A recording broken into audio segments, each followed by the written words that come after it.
How's it going, guys? Welcome back to another episode of the Wheelhouse Podcast. I'm Aidan Hatch, and I'm here with Matthew Britton, and Kurtis Lowe is back this week. He has returned.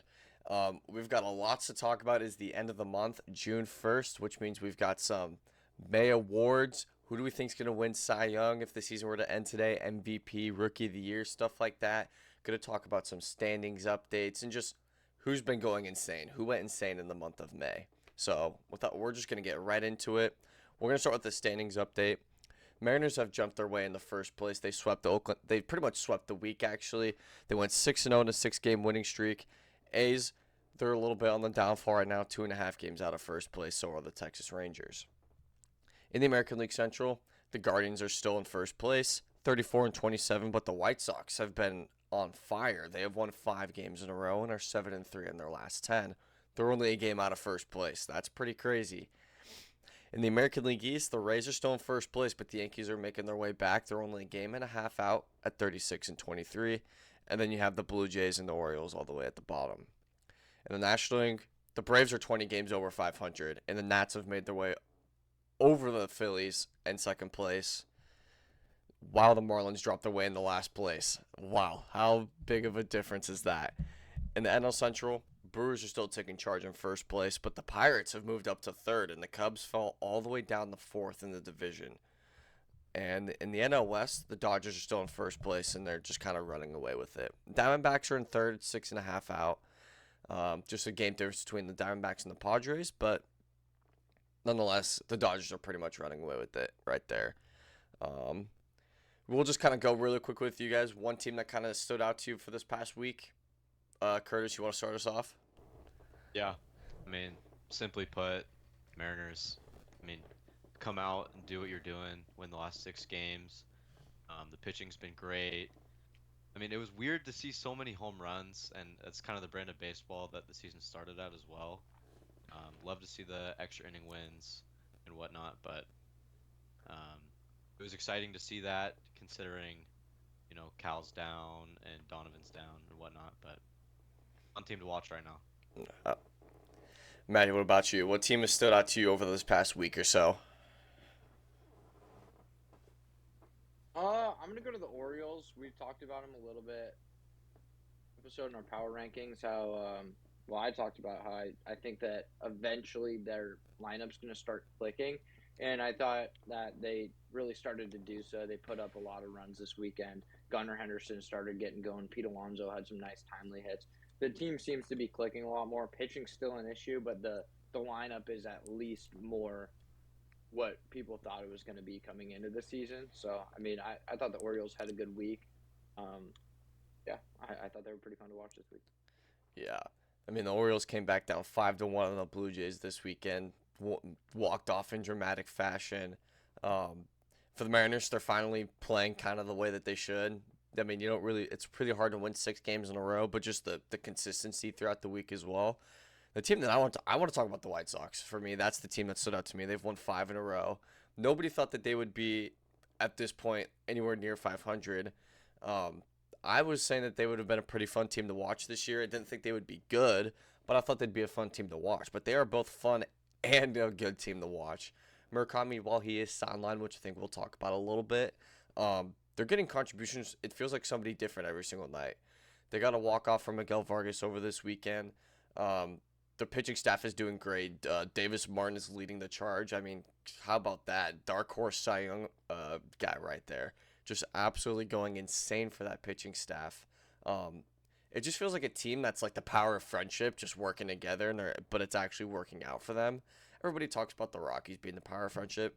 It's looking like the White Sox are taking charge with that. Just a good vibes team right there, and there's fans are showing up. They're kind of feeling the juice with this team right now. So the White Sox are having a blast, and I'm having a good time watching the White Sox play lately. So um, that's been my team. That's kind of stood out to me over the last week. Um, Braves are 20 games over 500. Are they? Do we think they're going to finish with a better record than the Dodgers? What do you guys think about that? I feel like that's a good topic to start off with. Get ourselves warmed up a little bit. Who do we think finishes with a better record? I would say the Braves. I mean, they've had guys sidelined in and out, and they're still winning games time and time out. Like the consistency and the depth is there. It's so there, and not to say that will happen, but it seems like every year you get a couple of those Dodgers arms to go down pretty bad. Um, and I think the Braves' consistency, even with their injuries, is going to push them over the top. Yeah. Maddie, what do you think? Which team finishes with a better record? I agree. I think the Braves will finish with a better record, but it doesn't have anything to do with the teams. I think Dodgers are still the better team in my personal opinion, but I just think the division the Braves play in, like there's a lot of baked in free wins, or not free wins, but like easier matchups than the Dodgers. I mean, the Dodgers have to put up with the tough matchups with the Padres and Diamondbacks. For me, the Braves, there's not really a team in the East right now. Although the Phillies have been a lot better. We talked about that a lot over the last few episodes. Phillies are a good, solid team right now. Nationals are playing well, but they're not the same caliber of team pitching wise as the Braves are. Mets aren't good. Marlins aren't good. We saw that this weekend, and honestly, last week when they played each other and swept each other. So I don't know. I think the Braves will win more games for that reason, but I don't think that makes them a better team. I still think the Dodgers, if they played a 7 game series today, would probably win the series, in my opinion. But I mean, Braves are playing immensely good baseball right now. Yeah, everybody. I mean, we all kind of talked about the Braves being like the most obvious team to bounce back and make the playoffs, but I didn't think that it would happen this way. I would probably agree with you guys. I just think the competition in the NL East isn't as good as people probably one thought it was going to be, or two just compared to the NL West. So I think that's a lot of wins that the Braves will get in their division compared to the Dodgers that they'll get in their division. So I'd probably would agree with you guys on that one. But now we're gonna get to the fun stuff. We're gonna talk about who pretty much stood out in the month of May. Any teams that might have stood out, players individually. Um, do we have a position? Do we guys want to start? Do we want to just go overall? How do you guys want to do this? I'm good to just go overall, hitters, pitchers, whatnot. Yeah. Do you guys want to start on offense, or do you guys want to start with the hitters or the pitchers? I like to start with the hitters. Start with the hitters. All right. So Yeah. we've had a lot of guys go off in the month of May. I mean, kind of just looking at the numbers now, I did not realize that Jonathan Aranda had a 374 batting average in the month of May. Like that is absurd. Um, Him and Yandy Diaz also is. I mean, he's just been insane as well to start the year. Very underrated, by the way. I feel like Yandy Diaz does not get enough recognition. Definitely one of the most underrated players in the league. But there's a lot of guys on here that have did insane that I just did not like get my eye on at all. Is there? Let's start with you, Maddie. Just who's someone that you want? I know there's definitely gonna be some guys you want to talk about. Who's like a hitter for you that you think just went Yeah. absolutely off? On the hitting side, I think funny theme that we saw this month was a lot of left-handed bats showing up in big ways, and you see the guys that you expect it from. I mean, Kurtz had a phenomenal month, a 1059 OPS in the month. Soto, another guy, phenomenal month. Hit 10 tanks, came back. He's really the only guy on the Mets doing a thing right now. And I mean, he had a grand slam yesterday. He's played well. James Wood, same thing. He's playing amazing. But a guy kind of under the radar right now that I want to talk about, who's another left-handed bat, kind of a journeyman, although he was a high draft pick, JJ Bleday. That's a guy who kind of bounced around everywhere, was drafted by the Marlins out of Vandy, didn't work out, went to the A's, again, didn't work out, and now he finds himself just getting signed with the Reds, raking right now. JJ Bleday had a 1047 OPS this month, along with 8 bombs, 25 RBIs. I mean, that's a pretty good stat line for a guy who's been bouncing around teams trying to find a home and honestly didn't have a home on opening day. So for me, I think JJ Bleday is a guy who had a great month and has kind of transformed himself more towards who the Marlins thought they were getting when they drafted him so high overall out of Vandy. So I think he's had a great month and kind of flown under the radar more than some of the other guys who you kind of expected to have a big month. Yeah, he got released by the A's at the start of the year. Didn't make the opening day roster. Goes to the Reds. Very friendly hitters ballpark, and it worked out perfectly for him. I mean, it kind of was like a match made in heaven right there. All of a sudden, he's figured it out. It's been nice to see. I mean, he's been helping the Reds out win games. Especially when Gino has been sidelined. He's been back on the IL. Homered yesterday, I'm pretty sure it was, or a couple days ago. So Reds they're starting to get their pieces back slowly but surely. I mean, Hunter Green's on the way too, so that'll be an interesting team to look at, in my opinion, in the next couple of months. Curtis, what about you? What guy do you want to talk about, or what guy do you want to highlight? We just touched on Miguel Vargas, but I want to reiterate that he has been a great player on that White Sox team. Um, Definitely some excitement that none of us were expecting out of him. But over the last month, he's had an 889 OPS, and he's hit 7 tanks. Obviously, that walk off the other night, but he's a great player.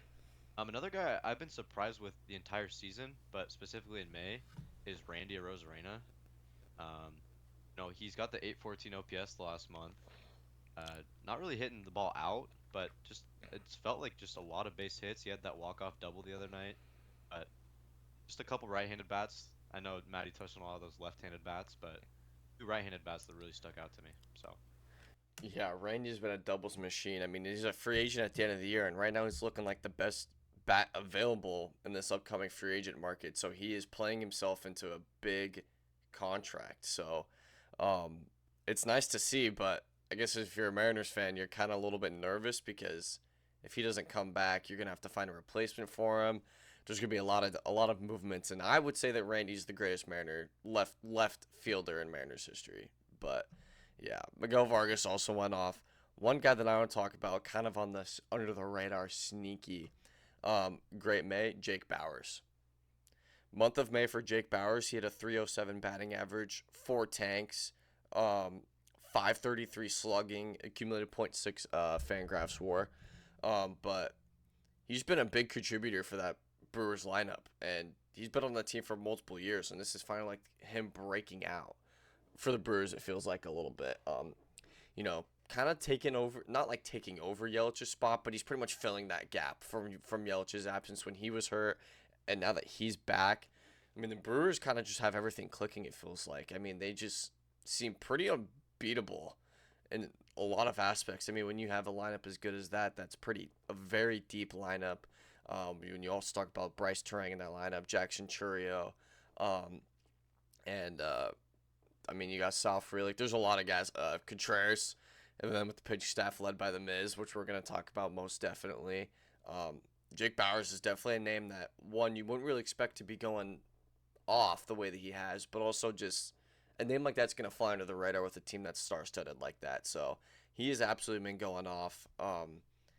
Another guy, I mean, Cody Bellinger, big name that he went off. Maddie, I know you love to see that, and I know we've talked about that.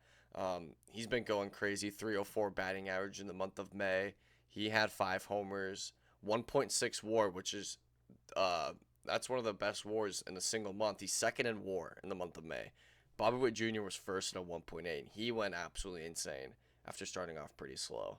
So just a lot of different guys going off this month, and a lot of like contributors that we wouldn't really expect. I feel like. well, for sure. Yeah. Can I say something about Cody Bellinger really quick? Yeah. I think his biggest piece of him being a little bit underrated in my eyes. I mean, even a lot of Yankees fans were hesitant about bringing him back this offseason. They wanted the Yankees to go elsewhere. His defense in left field has been absolutely amazing. The amount of plays that you're kind of thinking, oh, that's probably a double. And he goes, either back to his left or back to his right down the line and makes a play on it. I can't understate it enough. I mean, there was another one yesterday. Michael Kay was getting ready to call a double for Nick Kurtz over the left center gap, but guess what? It didn't matter. Bellinger goes, makes a nice play. I mean, he is underrated in the outfield. He's been amazing out there this year. I think that's a big portion of why he's played so well. He plays great on both sides. He's so versatile. He's played center field, left field, and he's even had to play first base at times this year. I think Bellinger has been really just amazing for the Yankees this year. Even when, this month you saw Rice have struggles at the beginning of the month, and you saw Judge have, fun fact, this is Judge's lowest slugging month since 2022, except for that March-April huge slump he had to start 2024. So this is the lowest slug he's had in a month pretty much the last 5 years, which is pretty nuts to me. So I think these other guys picked up the slack recently, and I think Bellinger is a big piece why the Yankees are still winning games. Yeah, it's definitely nice to see that. I mean, for the Yankees, it's definitely nice to see guys that not named Aaron Judge come through for the Yankees time and time again. And I mean, having Bellinger's a great guy to have to help you out when Aaron Judge isn't at his best. You know, when the pitching isn't at his best. I mean, it feels like this Yankees lineup is just different compared to most years. I mean, you're getting a full breakout season from Ben Rice. You still have Giancarlo Stanton looming too. So when he comes back, that lineup is going to be. I mean, Aaron Boone's going to have a lot of decisions to make. So with how that lineup's going to be constructed, which is a good problem to have. I mean, you want Stan to be healthy, but you also know that you're going to need his bat in every day. You're going to DH, whatever it might be. But I guess it's just less playing time for Paul Goldschmidt, who already has minimal playing time from how good Ben Rice has been. So, um, Goldie's been awesome, dude. He's played so well recently. Since Stan went out, Goldie stepped up. I mean, I guess Rice is DHing most of the time because Goldie, they'd rather have his glove at first. But man, he has been a surprise. He hit a homer in the first game this weekend, kind of set the tone. We were up 4-zip in the first inning. He was great. Had a big hit yesterday as well. Um, yeah, Paul Goldschmidt's been awesome. yeah, we've had a couple of streaks this month. I want to talk about Nick Kurtz. He had like a 46 game on base streak. I mean, his walk percentage is at 17% the month of May. Um, I mean, that is pretty absurd. He went a month and a half without, or a month and a half straight of just reaching on base. Like that is pretty absurd. Um, I mean, the A's are. I mean, while their team is not really doing great right now, I mean, when you have a guy like Nick Kurtz, he's just been absolutely insane. Gonna make the All Star team again. Gonna finish with MVP votes. It's gonna be weird because the A's have been handing out a lot of contracts to all their young guys, and it feels like Kurtz is gonna be the one that's hesitant. But I think it's because he could get so much more than what the A's are offering him. So it's gonna be so weird to see how contract negotiations go, or if he just kind of waits till he hits free agency. I'm just kind of curious what you guys think. If you're the A's, or if you're Kurtz, do you try to get locked up pretty early, or do you kind of waiting multiple years? Because the way Kurtz is playing, he could be getting $300+ million. See, if I'm the A's, I am giving him a blank check and I'm saying, take whatever you want because Nick Kurtz is a generational talent. He's such a talented hitter, and I think the A's would be stupid to let him go. I mean, you've seen the A's over the years; they've had good players that pass through, so it wouldn't be an A's thing. It would not be out of the question for them to let him walk. But you cannot have a hitter that good and of that caliber just walk away. So I think they would be stupid to not pay him. Yeah, Yeah, I also think if you're Kurtz too, I mean, you're sitting there saying like, hey, like we're kind of a young team that's coming up. We have a lot of talent hitting wise. He could be the face of the team that moves to Vegas, and Vegas be a completely different era for this franchise, and hopefully for the better. Um, he could just right away come in and be the face, and I think that's something that's desirable as an athlete as well. So I think there's, it should be mutual interest, but I never know. it's going to be interesting in the next couple of years. It's definitely not something that they'll need to worry about now, unless the A's are kind of going to be pestering him with a contract. But he's going to get multiple years in Vegas no matter what. So I don't think, at least if you're Kurtz, I'd be worried about it right now. But um, now I think that was a good time. We could switch over to the pitchers. If I mean, we obviously have Christopher Sanchez and the Miz, who just went absolutely insane in this month. Christopher Sanchez has a 44 2/3 scoreless inning streak, which is the highest in Phillies history. I think it's top five all time, or top three, or he's getting close to that top three spot. And then Mizorowski just looks like the most unhittable pitcher in baseball. So um, those two pitchers definitely stand out, which we'll talk about after. But I definitely know there's got to be some other pitchers. I mean, I didn't even realize how good Hancock had been this month, compared to some of these other guys. The Grom has done really well this month, even though he's got a 1-3 record. But which pitchers to you guys stand out, Maddie? If you want to start us off. Yeah. I just looked it up because I wanted to be sure. When you do anything that changes a franchise's history that's been around since 1883, it's impressive. But especially in an era where prevention's a little less, innings are a little less. You have a guy who went 7 innings at least every single one of his starts for a month and didn't give up a single run. That's absurd to me. I think we can't really understate that. I know Mizorowski had an absolutely absurd month as well. I mean, you could argue better. There's an argument to be had either way, right? But when you put yourself in baseball history, but especially, I mean, baseball history, there's a chance he gets there. I mean, never know. He's only 15 innings away from breaking the MLB record. But at this moment right now, to at least cement himself in Phillies history, a franchise that's been around for over 140 years, puts himself, all right, I have the longest scoreless inning streak ever. Like, that's pretty insane to me. I think it can't be understated. I think Christopher Sanchez has been absolutely amazing, and he's going to start the All-Star game in July. What about you, Curtis? I mean, I think you want, yeah. It's hard to follow that up. Those two have been just unhittable, untouchable. But I will talk about two AL guys on the other hand. Brian Wu has been extremely impressive in the month of May. He had 39 strikeouts, 1.82 ERA. His WHIP was a .81. I mean, it's a great month. I didn't see it. I mean, his April was a little bit shaky, but coming into May, he's been lights out. So, and then I think we talked about him on the podcast earlier today, but Davis Martin, he's been extremely impressive.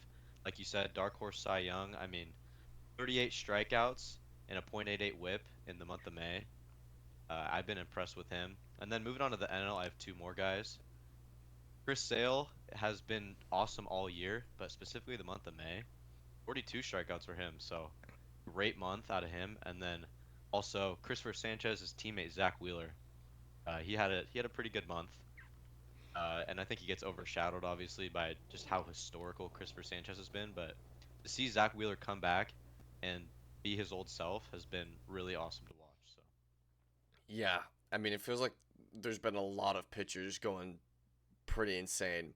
Um, yeah, Davis Martin, by the way, I mean, people right now, you could say he's a Cy Young candidate right now at this point, which is, I'd still say it's early in the season, but I mean, nobody would have thought that the White Sox would be coming up. I mean, Murakami was on a pretty good pace for Rookie of the Year before he got injured. Oh, there's Garrett Cole.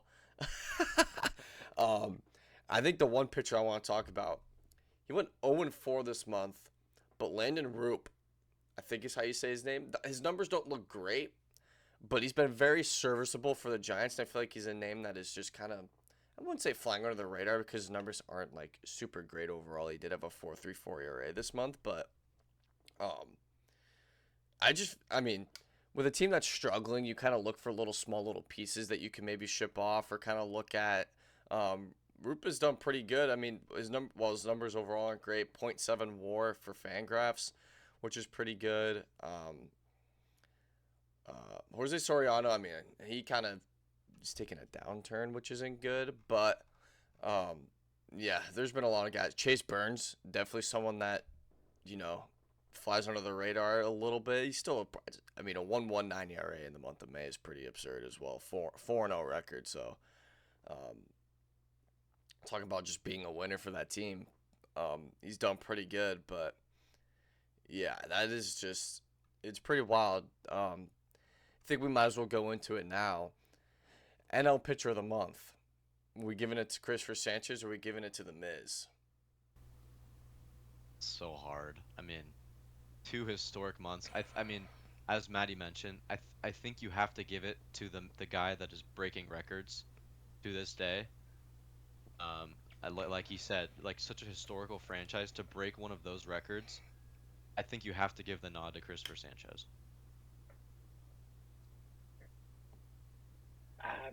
I struggle with it. I mean, we're talking about 0 runs versus 1 run, which is, I mean, zero, like, there's extra weight to the record breaking, right? Like, it's hard to, hey, dude, you pitched 7 innings or more every single outing and you didn't give up 1 run the whole month.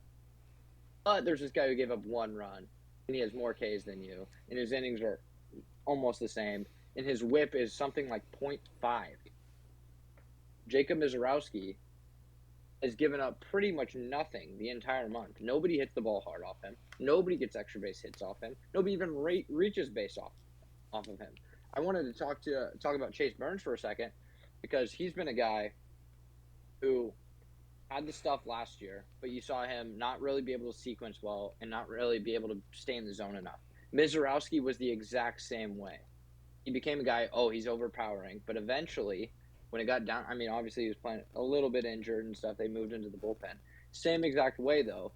Overpowering stuff, but didn't know how to sequence, didn't know how to locate in the proper way. This year, he's been absolutely tremendous at throwing strikes with plus stuff in the zone. It's hard to say who's going to win it, but I think they both have an absurd argument, and I'm not really a fan of co-awards.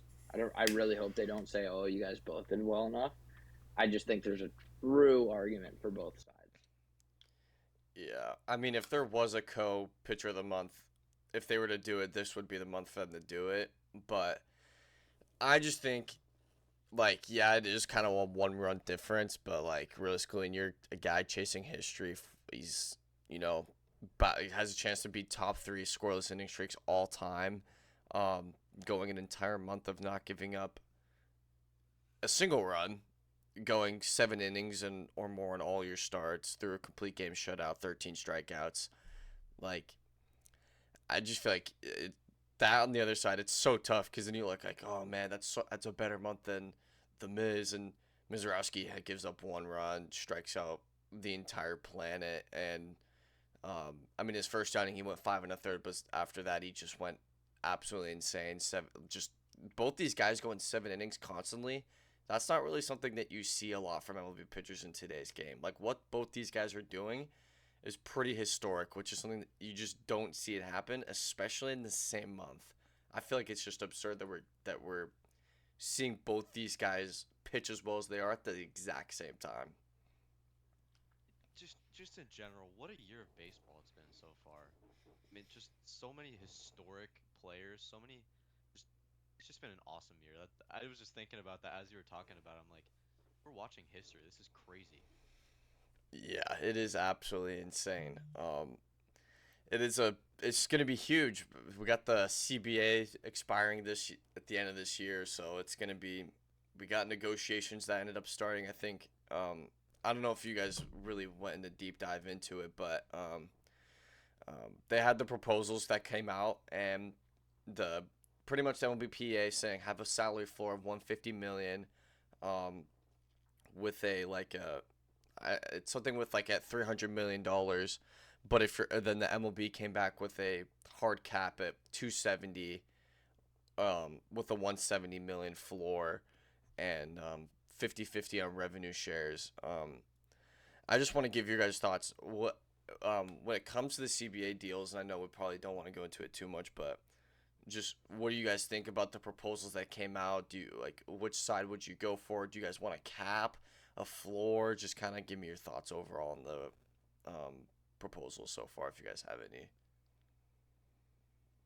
I'll let Maddie take it away first. I know he's got his strong opinions on all this, so.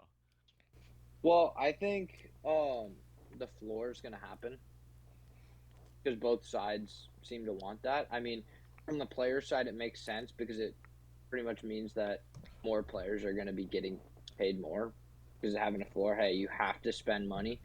Those middle-level players are going to be getting bigger deals. The cap, I just don't see the cap happening. It hasn't been proposed since 1994, I believe. And it's kind of the owners saying, hey, we're going to give you the higher floor so those mid players will get more, but the top players aren't going to out earn the mid players by that much. And I think one of the coolest parts of baseball is that those top players get paid like top players. It's not like the NBA where you got Jordan Poole making 40, 50 million or whatever, something crazy that he's making. Like he's a 6th man on a good team. He's a 7th man on a good team. Like he's not that great. In baseball, if you're top end, you're getting paid top end. If you're average, you're getting paid average. So I think there's a little bit to that where the floor benefits those middle level players or even middle to lower level players.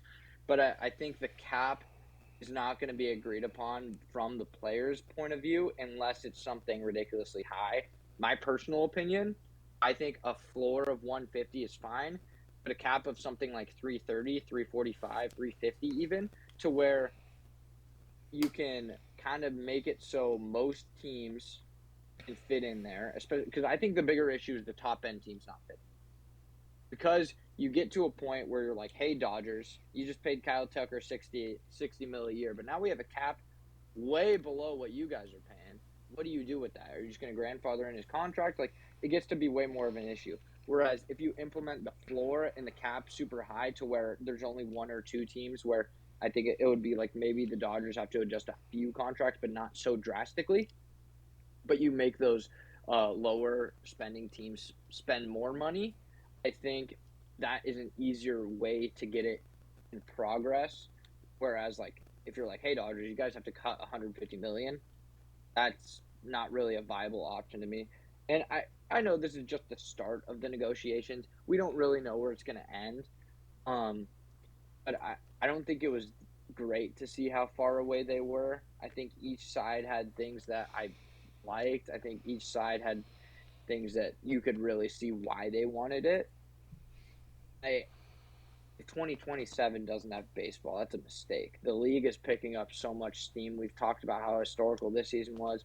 Last season was absurdly historical as well. I mean, we had fun teams making it. We had, home run chases with Cal. We had Judge MVP, Cal MVP talks. We had tons of big stuff. Otani's super big, like he always is. The league has so much momentum, and especially seeing the NBA catch so much heat for all the stuff that's going on, all the flopping, all the refs, all that stuff. I mean, they still have eyes. The NBA is still like a solid league, but the MLB could really take it over right now in a major way.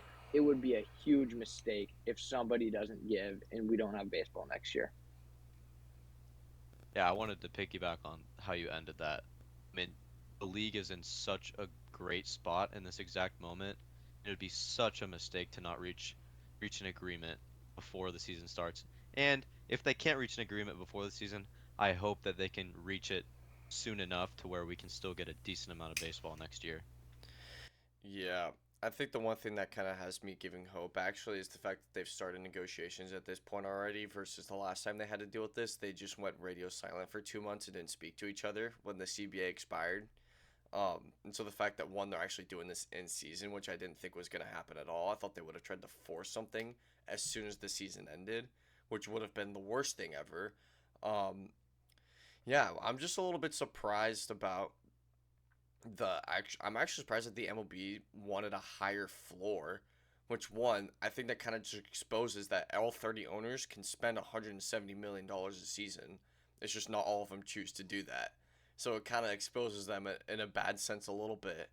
But a floor or a cap is never gonna happen. I just don't. I think the players will never do it because, like you said, mate, the last time that will be proposed it was in 1994, and that year there was no World Series and the season was cut short because the players went on strike. Now I don't think the players are going on strike because the players want their money, but they would have to have so many like other rules that dictate kind of the cap a little bit if the players would even want to even think about it. Because the way they have it now, it's kind of like a soft cap right now in the MLB, where if you go over a certain number, you pretty much just get taxed and you have to pay even more money. Um, but it's just going to be a huge thing to look at over the next couple of weeks or months really, because if the league, you can't lose the traction that you have right now. The way the MLB is going is on an upturn, and like you said, the NBA is kind of on a downturn right now.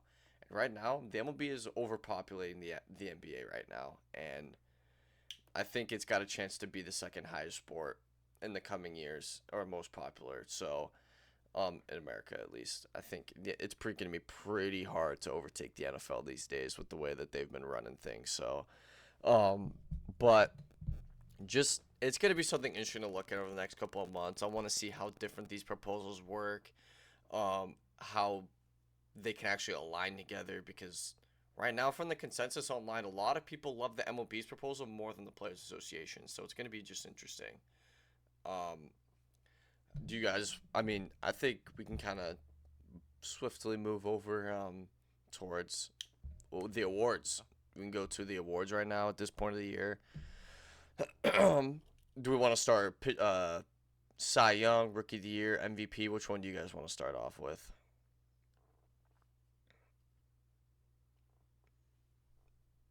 Does it really matter? Let's do Good to Cy start. Young. Cy Young? Yeah, Cy Young. All right. NL Cy Well, Young right now. NL Cy Young. That it goes along with the pitcher of the month. Makes it crazy. Uh, I think it's Sanchez. Lowest. Well, I guess Shohei technically, but honestly, I'm a little bit lower on Shohei pitching wise than many people are. I think one of the stats that's pretty telling of how his season's gone thus far is he has a 202 BABIP right now, which for those of you that don't know, that basically means that he's getting immensely lucky. When guys put the ball in play, they're not finding holes at all. They're not getting bloopers. The defense is making plays. And I think that's just hard to maintain over the course of the season. And I think that's why his ERA is so low, because he's not getting those flares, those doubles. Like, he's just getting a few breaks right now. Not taking anything away. Shohei's been absolutely amazing this year. I just think Sanchez, for me, has been tremendous. He has a 147 on the year. Obviously, we've talked about the scoreless inning streak. There's an argument to be made for Miz, but I think when you go to the season stats, Sanchez takes him over quite a bit. So for me, I just think Sanchez has been too good in the NL right now. In my opinion, I think he would take it if the season ended today. I was also looking at Sanchez. He's also got the 4.3 WAR, which is pretty impressive. Obviously, um, it's just hard to doubt what he's doing, and the Phillies turnaround. If they keep on this uptrend, it's going to be hard to see, someone else winning that award. So Yeah, I think it's pretty much going to be I wouldn't say be a two-man race because I definitely think there's a lot of guys that can pick it up, but it really feels like at any given month, one guy can just go off and all of a sudden they're the front runner. That's kind of how insane this NL Cy Young race is, in my opinion. But like you guys said, it's pretty hard to ignore what Christopher Sanchez has done. Like outside of what he did in the month of May and all the historic stuff, his numbers overall are just absolutely insane. And I mean, you could make the argument for Mizrowski, which is totally valid. Like if you were to say he'd win Cy Young, I wouldn't say I wouldn't put no disagree with you, but he's got 8 more innings thrown than the Miz. His ERA is about 20 points lower, more WAR. Um, it's just, I mean, there's gonna be a lot of guys that are gonna be in this race, but right now, I mean, Christopher Sanchez is definitely taking it over right now.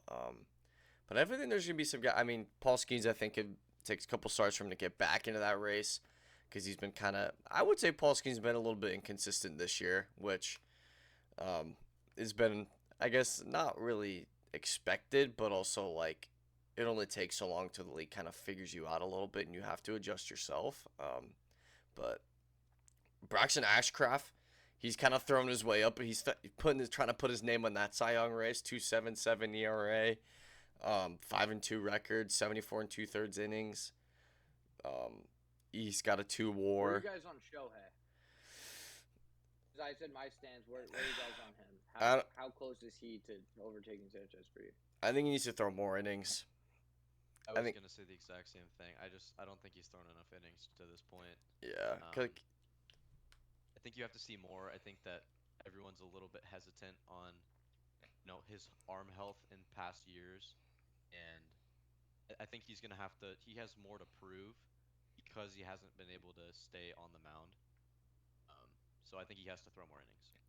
yeah, and I just don't see that happening because when you're Shohei Ohtani, you don't want to deal with another elbow injury or risk anything. And I just feel like his season numbers might look better than any Cy Young candidate, but I just don't think he's going to accumulate enough innings to where it'll have enough impact overall. Um, but maybe I'm wrong. Maybe they'll start throwing him more innings, but I don't see him throwing an absurd amount of innings compared to what like Christopher Sanchez, Mizorowski, Ashcraft. I don't think he's gonna get to those numbers, innings wise at least. So I don't really see it happening. Do you guys want On to? to the AL. Yeah, AL Cy Young. I mean, I think I want to start us off. I mean, I think Cam Schwittler. I mean, Maddie, I know you'll definitely dive into Cam Schwittler yourself, but it's pretty hard to ignore that he's definitely the favorite right now. 7-2 record overall, 2.9 Fangraphs WAR, 10 Ks per nine essentially. He's walking less than 2 batters per 9 innings, a 1.5 ERA. He's most likely the AL starter in the All-Star game this year. Just absolutely insane. He's pretty much throwing 3 fastballs in his arsenal, and that's all he's got, and just punching everybody out. So I looked at Schlittler as well. I mean, betting wise, he's the clear favorite. Stat wise, he's my clear favorite. He's definitely the guy to beat at the moment. With Scuba going down, it feels that there's not that clear front runner, obviously. So if Schlittler can keep doing what he's doing, I think it takes the cake. So Yeah, for me, um, I love Cam Schlittler. Kind of Aiden hinted at it, the 3 fastballs, over 90% of his pitches. Um, for me, I think the deciding factor on if it's going to be sustainable is if he can locate his curveball in the future. Because in his most recent outing, he didn't have his like super A plus stuff. There was a couple times throughout the game against the Royals that he flashed like, "Hey, I'm gonna throw this curveball here and get like a pretty awful swing, especially against a lefty." It's one of those things where like you're sitting heater. You see a curveball. If he can learn how to locate that pitch, it's gonna have to be in guys' minds, and I think it'll kind of lead to even more swing and miss. He'll get a lot of swords that way. But this doesn't really have to do with Schlittler at all, but I just like as a Yankees fan, seeing Garrett Cole pitch the day after I saw Cam Schlittler pitch, it's like almost a different masterpiece. And I just kind of want to speak on that a little bit because it has to do with each other. And I think that, Cole's a really big leader. I mean, a lot of Yankees players call him Coach Cole, stuff like that. He's a big leader in that clubhouse, especially with the pitchers.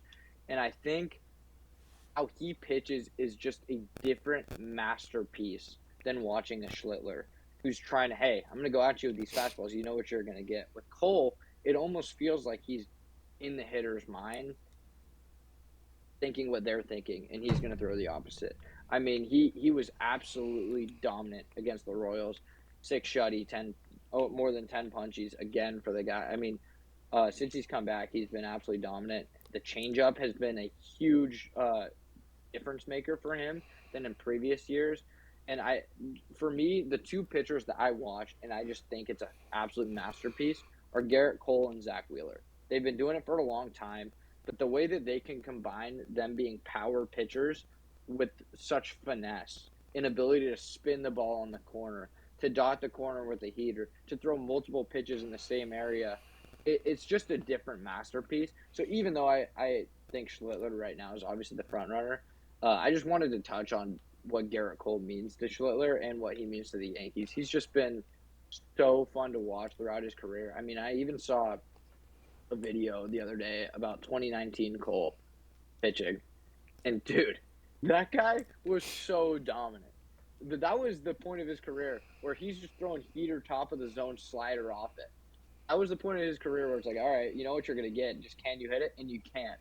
So even though obviously Schlittler is the front runner, I just wanted to touch on Garrett Cole because I love watching him pitch. It's just a masterpiece. yeah, I think one for Schlittler having three fastballs that move in different directions. One being four seam fastball, and then having a cutter and sinker that he can kind of locate all 3 of those pitches that move differently and just can mess up your timing in so many different ways. Just makes him so good. I think him being as tall as he is also gives him a huge advantage because the extension he gets, and he's already throwing 99. With the extension he has, it's probably looking more like 102, 103 miles an hour, somewhere around there. So it's pretty insane just how hard he's throwing and just the fact that he has 3 fastballs that he can locate pretty damn well. And with Garrett Cole, like you said with Garrett Cole and Zach Wheeler, there's not many pitchers that you can have pinpoint accuracy with almost all your pitches. But I would say when you're watching Garrett Cole and Zach Wheeler, those are like 2 pitchers that okay, when you need to throw a strike, when you're down 2-0 or 2-1 on the count, you need to get back in the count.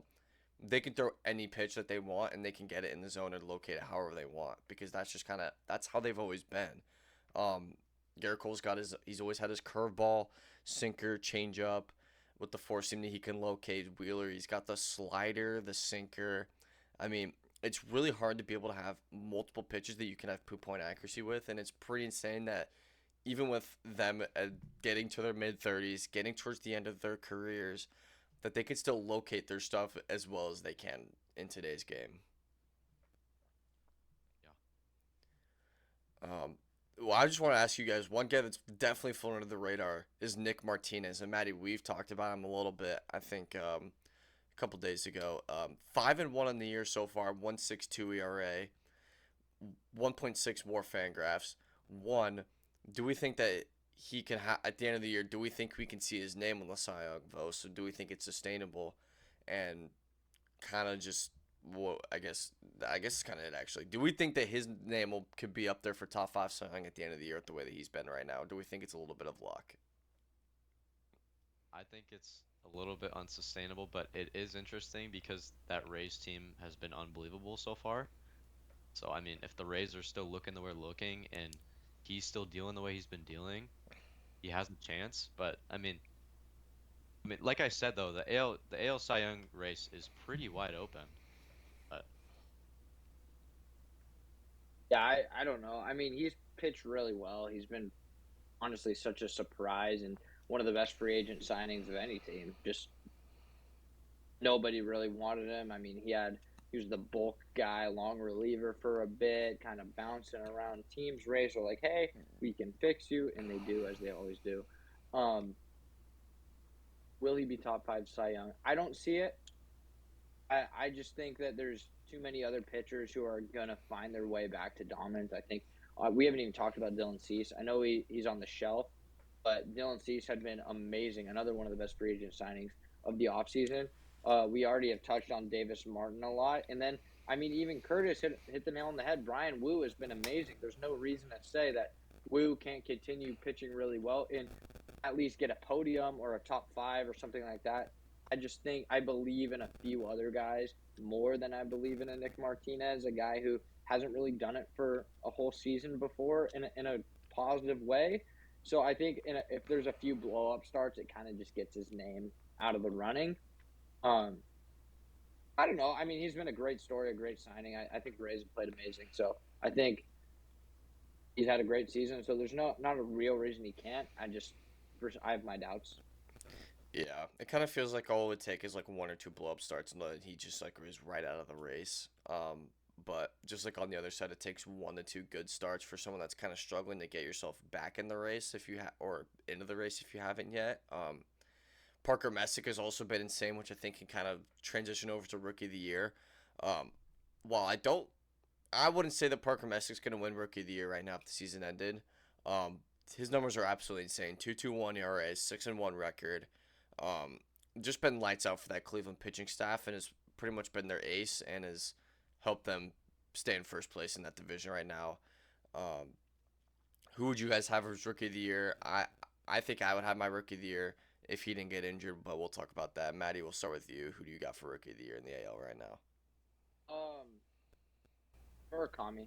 I mean, he's been awesome. 20 pumps. I mean, the amount of doubt the MLB front offices had about his ability to hit a fastball, and it's just been completely wrong. It couldn't be more wrong. I know a couple years ago, everyone was like, "Whoa, Murakami." Then last year, I don't know for sure the stats, but I'm pretty sure he had a down year in the NPB. I don't think anyone projected him doing all this. I don't think anyone projected the White Sox scooping him up on a very cheap dime. He's been amazing. I don't think there's really any other way. If the season ended today, I think he'd probably win unanimously, just being real, how impactful he's been with the stick. But, I mean, Messick's been amazing. I think McGonagall's been amazing. So I think there's definitely a conversation we had. But for me, if the season ended right now today, even though he's going on the shelf, Murakami would win. yeah, I would pretty easily have Murakami as well. Like Maddie said, everyone said he couldn't hit the fastball, and he's been raking. So it's hard not to put his name. I was looking at McGonagall a lot to start the year. Obviously, he had that great opening series and just kept doing his thing, but recently hasn't been as good. He's still the favorite on betting websites, but I think Murakami is the clear favorite. So Yeah, it's going to be interesting with the next 4 to 6 weeks, kind of what happens in the AL race, because I would have Murakami winning it, and I like if the season ends today, like I would give it to Murakami. You just can't deny 20 homers in the way that he's been. Definitely one of the most overlooked like free agents of all time. People definitely overthought this, like just his numbers and everything, and he's just. I think the White Sox were the perfect fit for him because basically he has no pressure playing for the White Sox. Like if he had sucked, it was like okay, well it's the White Sox, it kind of fits in the mold anyways. But if him playing well, it's like holy crap, why did we not sign him? Proving a lot of people wrong, and if he could keep it up for this year and next year when he's back on the free agent market, he's gonna get a way bigger kind of deal than he has right now. Only getting paid $17 million a year, which we say only 17 mil. That's just pretty low compared to what some of these other stars are getting paid. Uh, some of these other guys that are playing worse than him are getting paid. They're getting paid way more than him. But yeah, McGonagall definitely slowed down a little bit, but Murakami, I would give it to him. Messick, like we said, it's risking to be those three. Bazana's, though, has been pretty well, too, hitting over 300 with an 800 OPS. I definitely feel like I'm missing somebody else in the AL Rookie of the Year race. Now, you could take a look at Sammy I mean, you Basallo. Savage. Yeah, Trey Savage, yeah. Basallo too. Yeah, Basayo. I mean, I don't think Colt Emerson will be in the race. I just don't think he'll have enough games, but hasn't had a bad start to his career either. He's pretty. I think he's gone on base in like every game except for 2 of them or 3 of them. So, that's a pretty good start to his career at least. But yeah, Murakami definitely in the charge right now. But hey, in the next 4 weeks, we'll see how different that's gonna look at the end of June. So, now we can move over to MVP. I want to start us off with MVP because I think this is the year that Bobby Witt Jr. is going to win MVP. The way he started off pretty slow in the month of April, and he's picked it up, and ever since then he's been just by far one of the best players in baseball. Month of May alone, he had a 1.8 WAR with a 280 batting average. And overall, he's got a 3.5 FWAR, hitting 286, 9 homers. He's already got 17 stolen bases. So projected to get 50 stolen bags this year, or pretty close to it. I expect him to get around 25 homers, 50 stolen bags. I think that's kind of what it would take. The batting average would have to go up. I think just the numbers would go up a little bit, but I think with the way the AL is, you can make the argument for Jordan, which I think one of you will probably say that he's gonna win MVP if the season ended today. But I think I guess both teams are in last place, or both teams aren't that good. It's just really tough. I would give it to Bobby Witt just because of the overall impact he's had on the Royals and just everything else that he can do.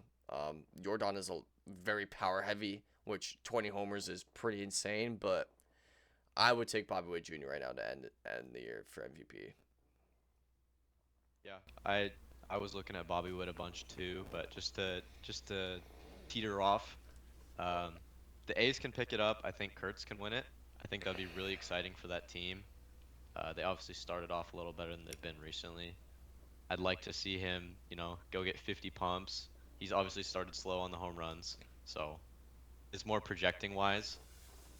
Judge is never out of it, obviously. I think that Judge still has a very, very clear chance to win it. But I was looking at Bobby Witt and Kurtz, so. Yeah. I don't think Bobby Witt, Kurtz, or Jordan are going to win it, not because of how good they're going to be. I just think, you look at the Royals, they're 15 games under right now. That's pretty insane. You look at the Astros, they're 7 games under right now, and that's them playing good baseball right now. Kurtz, I mean, he's got a shot. If the A's make the playoffs, I think he's got a good chance to win it. But for me, I'm a complete homer, but I think Ben Rice is going to win it as of now. Leads the league in OPS. He's 4th in homers, 17 pumps. I think it's a 1056 OPS, 1055, and he also missed some games. I don't know. Still hitting over 300, 17 pumps. He's kind of been Judge, and Judge has been the Robin. Ben Rice has been the Batman. But AL MVP is a weird race right now. There's a ton of guys who could go out and win it. Bobby Witt, obviously leading the MLB in WAR. He's been amazing. I just don't think that somebody's going to be far enough away from him that the voters will just excuse the fact that the Royals are going to win 70 games this year. So I just think it's going to be tough. He's going to be on a 90-loss team most likely, and it's just hard to give a guy MVP on a 90-loss team. So for me, I think it's tough for him to win, but his stats say he can. His defense is absolutely disgusting. I mean, I think he's the best defender in all of baseball, any position. There's arguments being made. A lot of center fielders, they're great, but I just think 15 games under, and we are June 1st right now. I don't know. Yeah, it definitely feels like a wide open AL MVP in the sense of the players that are playing absurd are not on really particularly good teams for the most part, and there are guys that are also playing very good that are on really good teams but aren't necessarily like top candidates right now. But I mean, it's still we're still in June. Like these guys can definitely pick it up, and I think some of those guys will. But yeah, it is definitely weird to see Ben Rice play at Aaron Judge numbers. Pretty much, it's pretty wild. Pretty much just a small little passing of the torch, even though he's on the same team right now. Still, I guess it's just Judge not having a typical Judge season. So, um, yeah, um, just gonna be a weird MVP race, I guess, for both sides. But I think we can move over to the NL. We totally forgot to do NL Rookie of the Year. I've got JJ Weatherholt winning it. I think it's pretty. I think right now it's kind of between him and Sal Stewart. I just think JJ. I just like JJ Weatherholt a lot. I'm a big JJ Weatherholt guy. One playing shortstop. I guess both guys are at premium positions. But I think just at this point, JJ Weatherholt 9 homers, hitting in the leadoff spot. 407 slugging, 2.5 WAR. Um, just been a pretty consistent part and a big reason why him and Jordan Walker have been a big reason why the Cardinals are still in second place and are hanging around at this point. Yeah, I also had JJ. I mean, you can't argue with the WAR. You can't argue with how he's been playing. So I had the same exact reasons as you. Yeah, for me, it was Sal Stewart. I just think how he's hitting is above how JJ is playing defense and hitting. I mean, I think they have about 80 points dispersion, give or take, in OPS. Maybe it's like 70, 75 or so. Um, Sal Stewart has potential to ascend the rest of the year and continue getting better. But I mean, JJ Weatherhold's been amazing. I know you say he's playing short, but he's actually playing second. Anyway, it doesn't matter. But I just think Stewart has been surprising and good, and I think what he's doing is a lot more sustainable. I think they're both tremendous candidates. It's going to really come down to the wire. Another guy that I'm pretty bummed he just got hurt because he had a legitimate chance is Connor Griffin.